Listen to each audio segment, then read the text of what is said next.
Left 20. And don't leave this phone. Do not hang up. They're firing in the steering gear room. They're firing into the steering gear room. Left 10. Everybody's okay. Runners left 10. We got another one out here. I know, but look, we got this one, we got one out here. We got two. They hit my room, man. Blew up my bed.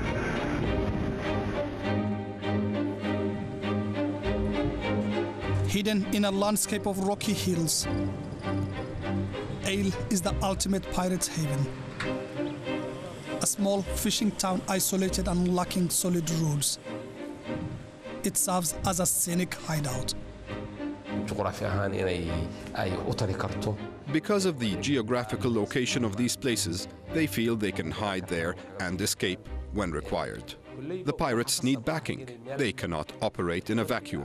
They require food, shelter, and contact with the world. So these places provide to their needs. Pirates moor their ill-gotten gains off Ale's beaches and use the town to supply both them and their hostages with necessary provisions. The small boats on the beach are used to shuttle supplies back and forth between the ships and town. They also serve as a conduit for ransom negotiations. Recently, the pirates have hijacked ships laden with everything from oil to military hardware. But according to this reformed pirate, the ship's cargo is of lesser importance than its crew. Different nationalities have different prices. We don't value the ship. It's just a piece of metal. Europeans and Americans fetch much more than Asians. The pirates' leverage in negotiations are the hostages. Their well-being is of utmost importance. There have been beautiful white women on these ships. We don't even look at them. They are wearing jewelry. We don't touch them. We bring no harm to hostages and take nothing out of their pockets or luggage. We leave people at peace, both them and their belongings. We take only from the companies, the owners of the ships, but no harm to the crew. We treat the hostages very well. The pirates are a mix of people, some educated and some are not. But always there are educated people with them. We give them fresh camel milk on a daily basis and fresh meat. They might feel uncomfortable in the beginning with the food, but they get used to it and ask for more. So the hostages are never mistreated. They are treated well and humanely.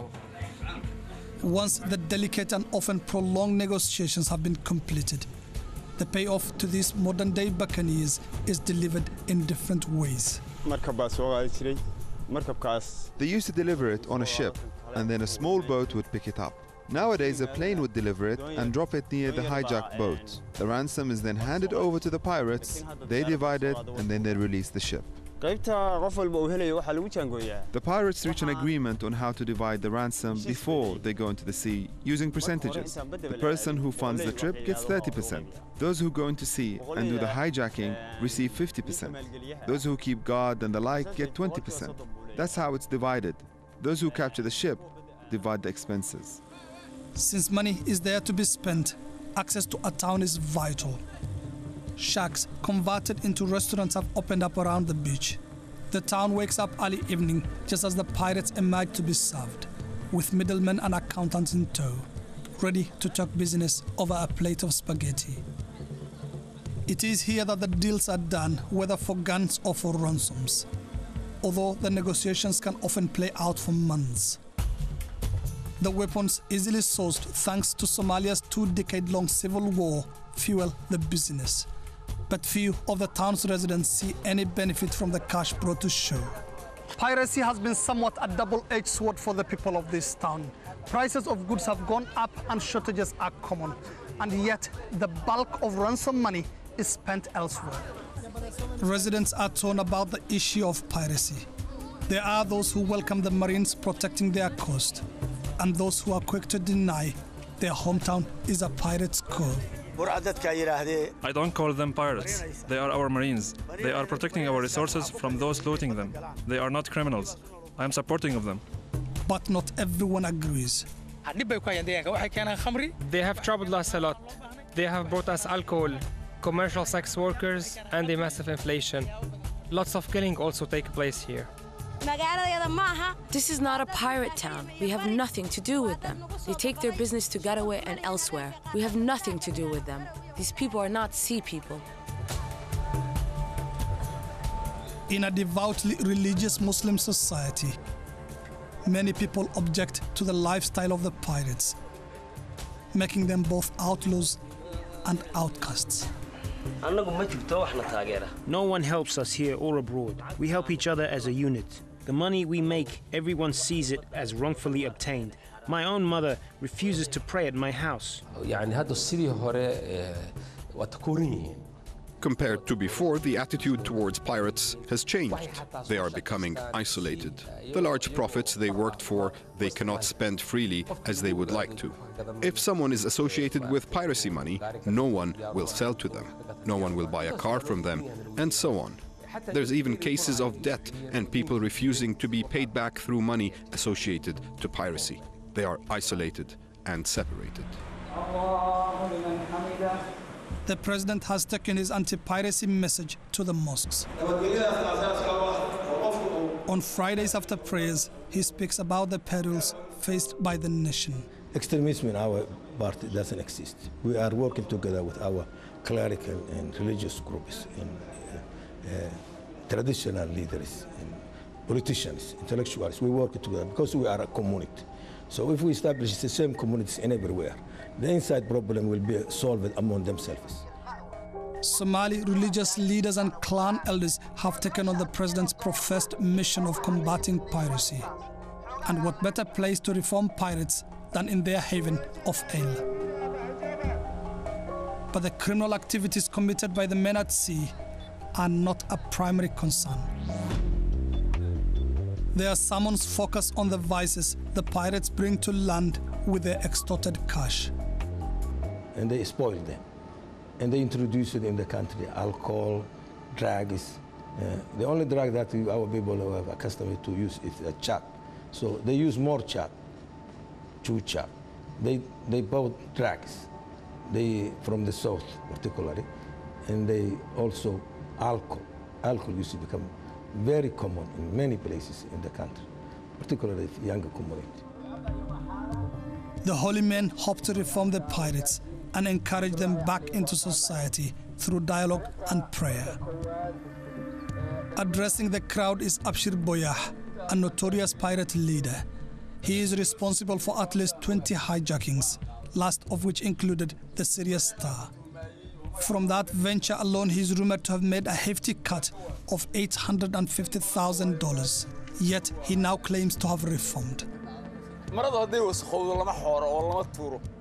If the cloth is dirty, you don't throw it away. You clean it. And if it is a very dirty one, you clean it with bleach. We are dirty. Wash us. Wash us with bleach. But with ongoing civil war and lack of opportunities, piracy seems destined to continue, making Somalia yet more infamous to the international community. If there's a positive consequence, it made the world notice that there is a forgotten country called Somalia and that it exists. But it's also brought the reputation of the country down. It's ruined our name as a nation. The world sees us as bandits, killing people or taking people hostage. It's hurt our image as a country and culture. These youths have been introduced to large sums of money with no understanding of it. Money they never properly worked for, but that just came along. Right now, they are not killing anyone. They take hostages and ask for ransom, and they release them. They are people you can negotiate with. But it can get worse and really spiral out of control.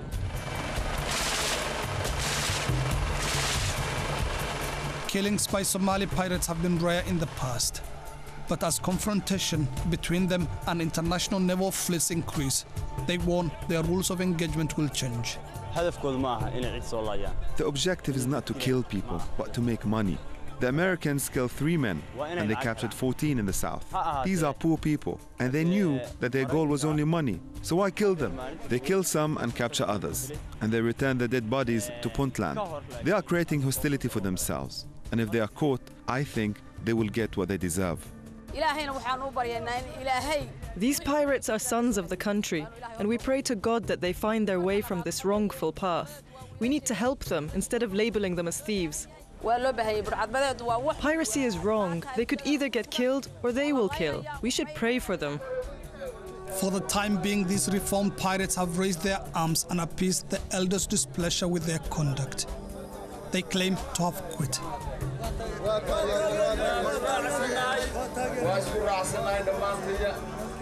One cannot help but question if they just might be in between jobs.